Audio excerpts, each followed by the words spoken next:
hello to my vlog. Inda is here. So, for today's video, i-share ko po sa inyo about sa na-experience ko sa kanabitong kanakong grid sa akong bakba na kasamad.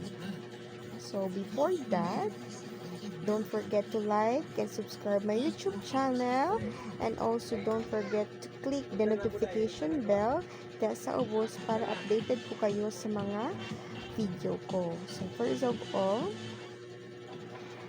kanya akong ba, no? Kada gituig, kada agisi akong gilid sa akong ba. Ambot na lang yun. So ako ni siya gi-search sa YouTube kay kuan ni siya sa tag-ani ay muna siyang gitawag nga herpes labialis. Ano siya? Bacteria daw na siya. Kanang sa kainit sa lawas ba. Nagparehas sa kanibitang singaw sa bakba. Once in a year, daw na siya mahitabo sa tao. Para sa kuha, sa mga mahilig magkaon o kanang mga tamis. Mo lagi ng kanang sige, pag Milo, Sintra lang sudan, no? Sus, kaluoy, bagay na ito. So, mo lagi to.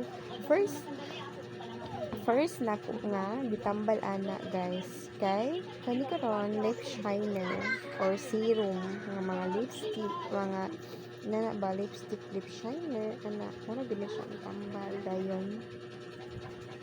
Kanang gaug-gaug ay mong lips dito. Mura na akong ditambal, guys, sa katong kanang pa bito naka-experience. So, mura gid na akong tambal, guys. Lip shiner. Dayon, bawasan nimo ang pagkaon og mga tamis. Dapat daw kanang imong pagkaunon kanang mga sinabaw nga isda, kanang mga karne. Basta iwasan na nimo mga tamis na mga pagkaon. Kay mosamot man na siya, guys. Mudako pag na siya, mutaas man na siya diri. Ginoo ko. So mo to sige na lang gid ko og lip shiner kanang tanang kung bana nga ay sige ka na lang magpagwapa mi. Abi siguro niya kuan di manggod this color. So mo to katong mga kapang uga og mga lips. Mga ba inyong tambal ana, guys. Lip shiner ra gid, guys. Permente balag untag udto hapon tong lip shiner mo kay na. Sud na magis inyong ba dayon mawala na siya, guys, kay usahay 1 week na siya dayon mauga na din na siya mubalik and tanaw na din na siya. So mora to, guys, unta na ka hatag ko sa inyong tip para unsaw ninyo pag tambal ang inyong gakagisi nga baka. So mora to.